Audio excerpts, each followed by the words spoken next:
on reorganization. So this evening, I've asked Marc Smith and Trish Hill to come up, and I've asked them just to try and limit it to about 5 minutes to give you an update on the status of reorganization. It's not just the RPTs. There's other aspects of reorganization that are purely administrative in nature, as well as some that involve the collaborative design teams. So we've got a lot that's going on. Previously, you've heard primarily about the RPTs, but I said I would give them the latitude to speak. Whatever.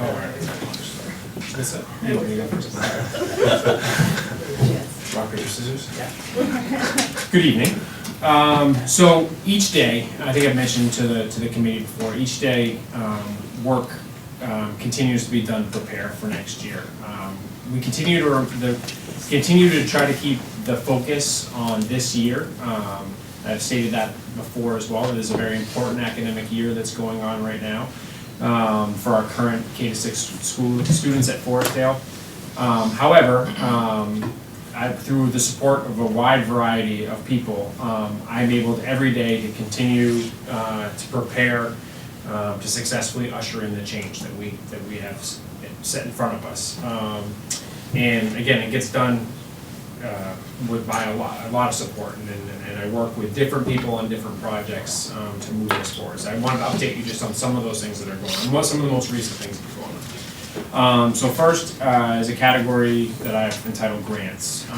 So specifically with Maureen Wickland's help, especially on the writing end, but also on a lot of the research and questioning and just fantastic amount of support.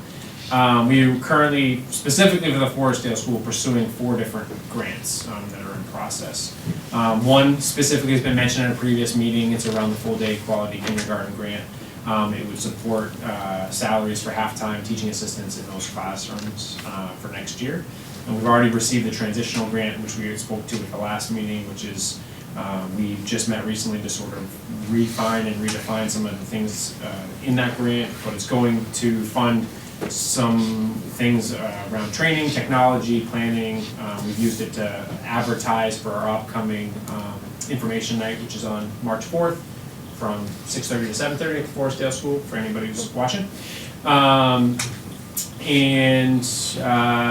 then we've also got some clarification that it can be used for some of the construction costs that we've identified for specifically around bathrooms, adjusting for students at the kindergarten level.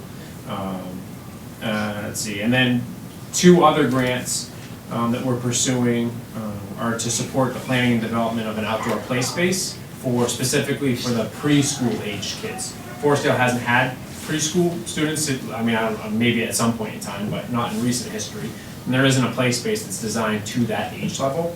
And we're gonna have 2 separate, just fairly significantly sized programs there between the integrated preschool program and the school for early learning programs.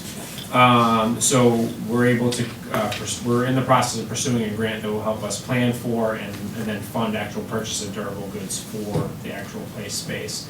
And that's been a lot of work again with Maureen's support, the support of Karen McCarthy at the School for Early Learning, support of Trish Alietta at Integrated Preschool Program, Lauren Malello, a lot of people at the EEC, so we've had a lot of support in moving forward in that.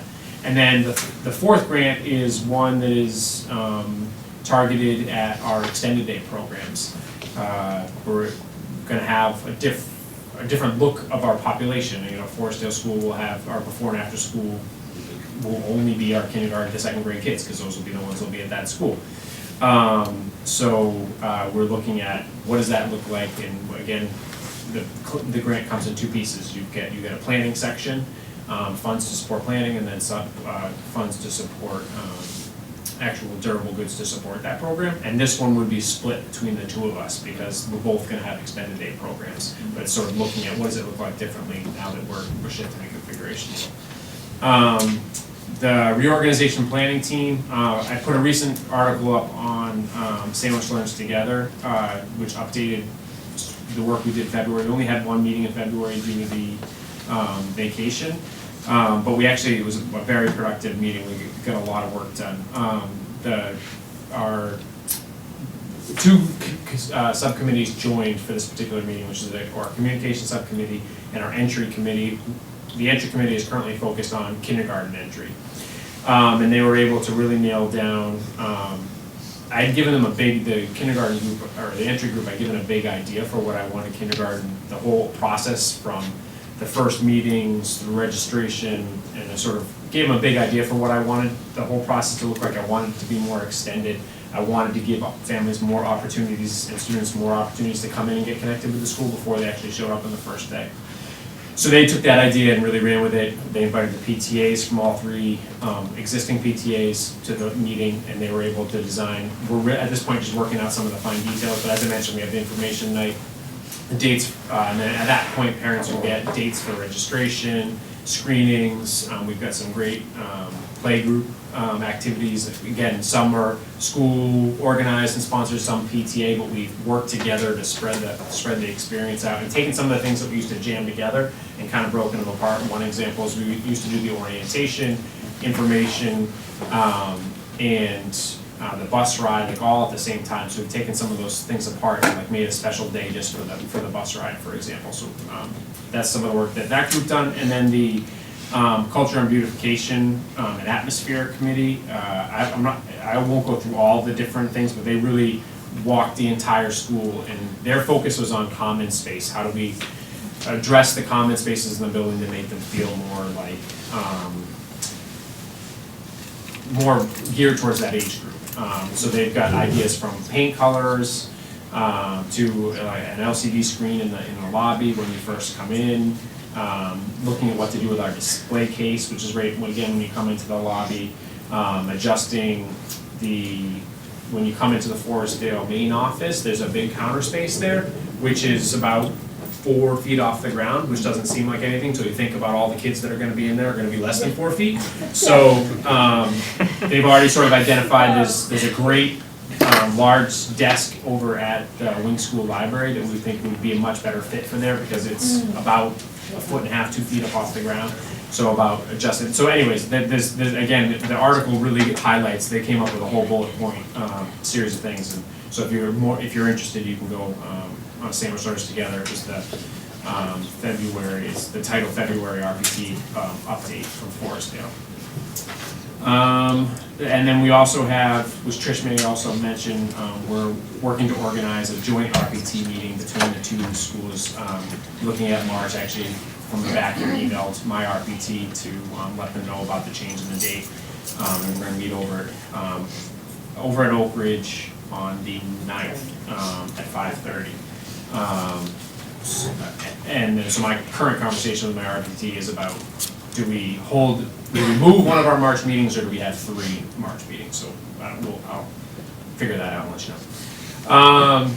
Let's see, construction updates. I'm working on scheduling meetings next week. Now with the approval of the articles, we can start some of the work. And I've already met with Alan, the superintendent. We've talked more than big picture, because I've actually sketched some stuff out on. There isn't as much that needs to be done at the Forestdale School. Especially with the portables, it's really just kind of renovating them. I don't need to make a lot of adjustments to any of the structures.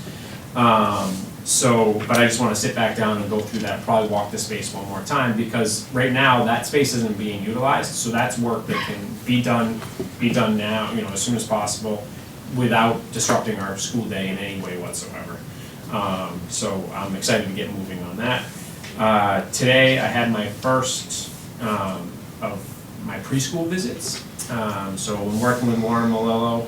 She's helped coordinate visits as part of the kindergarten entry plan.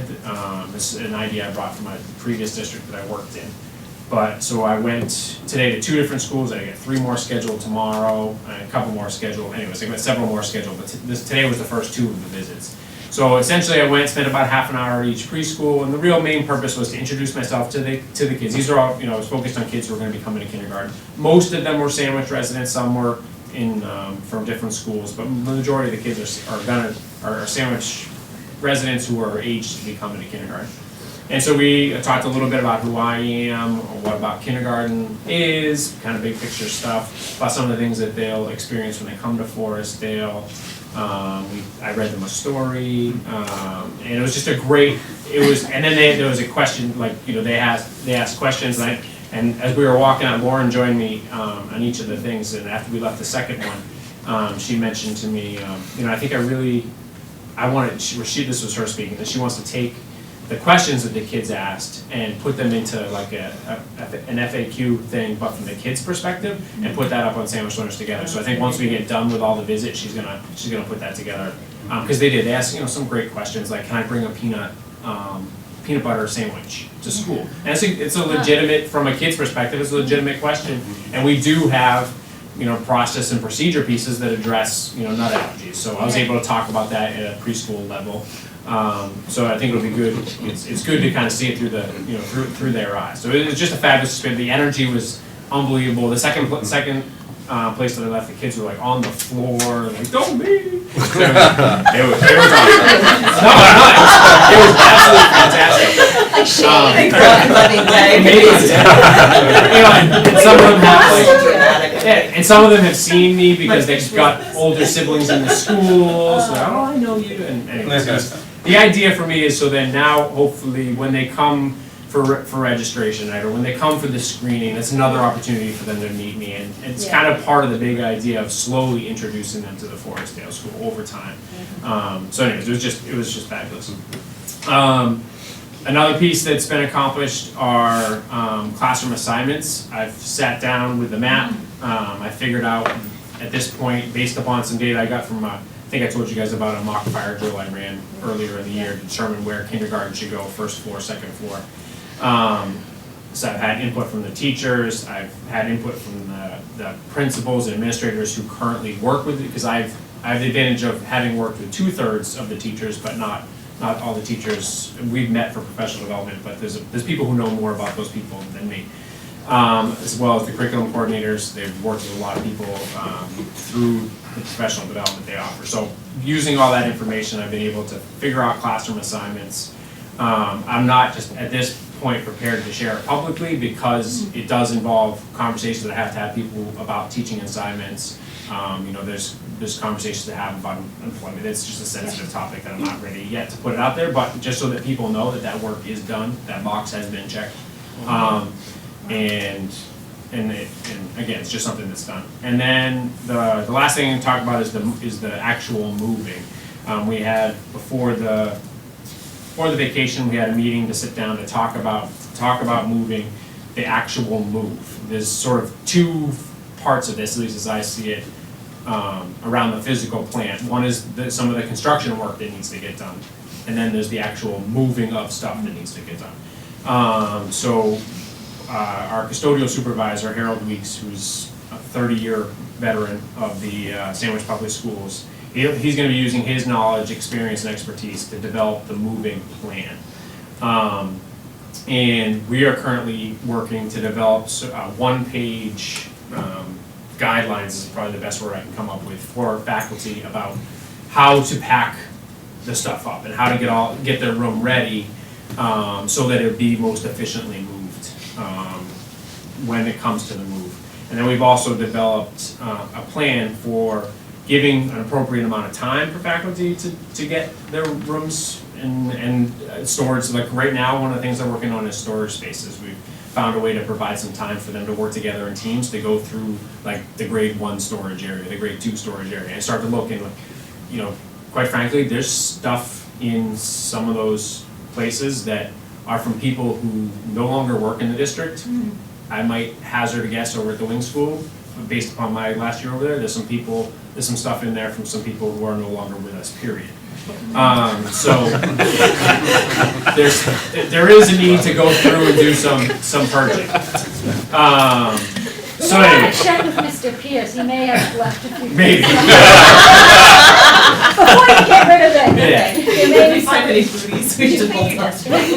And to your point, some good questions have been raised about, teachers have found some things that are excess, but they're quality stuff. So we had a conversation today about sort of an internal yard sale, for lack of a better phrase, where we happen to have some empty space, classrooms upstairs at Forestdale, about designating one of those for like a 2-week span, that all the good stuff goes in there, go through, rummage, pick through, and then figure out what to do with that stuff afterwards if it's, if. Good idea. Productive boarding. Productive hoarding, yeah. So, and then, as I mentioned, we've developed a plan for how to continue to move through this process. But I know we've had a lot of conversation around, and Deb, if she was here, she would say the same thing, that it's been a lot around making sure that we get the work done and we're ready to go, but that we don't disturb learning this year. And it's a fine balance, but I think we've got a good plan, and so far we've been kind of taking a bite off little bits type of an approach, which I think so far has been working for us. And that's Forestdale in a small nutshell.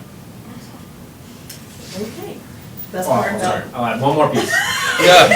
That I had over the vacation, over the vacation, I had a giant whiteboard installed in my office because my next big process that I have to figure out, I've already got the ideas swimming around, but I need to get them down and sketched out, is the class placement process. So that's the next big chunk that I have to work on. I've done a lot of homework, had a lot of conversations, went back and revisited my notes, and then called some of the principals at the schools we had visited about their process, and so now it's really, I have to sit down and I asked them to put the board up, because just for me personally, it helps me to sketch the whole thing out.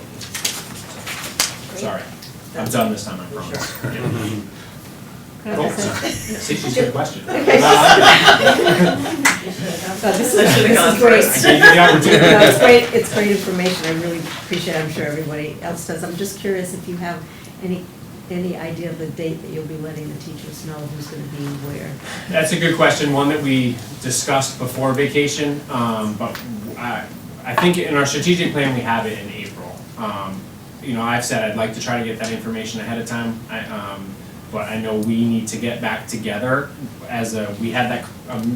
we had an administrators meeting where that conversation was brought up, but we need to get back together as a team with that specific question in mind and come up with an answer. So I don't really have a good solid answer to give you on a date yet, because we all know that we need to, we just haven't got there yet. We went through an initial process to get to the budget, and we need to go back and revisit that. So, I'll just piggyback on some of the things that Mark said. He really covered a lot of this. We're doing a lot of the same things in both schools. In terms of grants, we have a group in our RPT that is actually working on a grant for a greenhouse. And they are submitting that grant at the end of March to a group called Growing Spaces, so that there's a group that's working on that piece, and hopefully we'll be successful. If not, we'll continue looking for other opportunities, because that's something we'd like to add to the school environment, and think it'd be a great enhancement for it. Kohl's actually has provided us with a small grant that helped us to start with some of the ideas from our RPT. Again, had to do with trying to freshen up common spaces. Particularly, we were looking at the cafeteria, the multipurpose room, and the main corridors.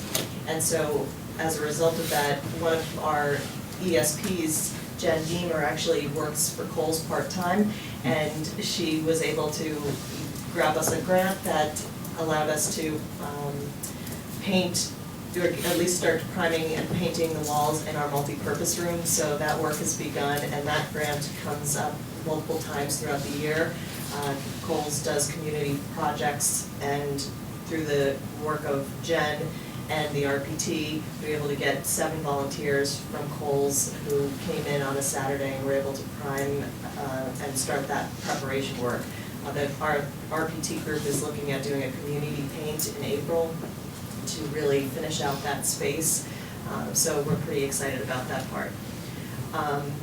In our RPT, we have all these different subcommittees, and one of them is working on after-school programming. We actually have a meeting scheduled with Dr. Campfield and Michelle Austin to talk about what those options could be going down the line to enhance our after-school offerings.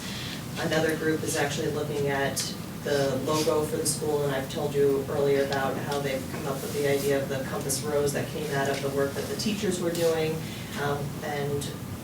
Lynn Lugo, who's on our RPT, has reached out to some graphic designers to help get some professional work done.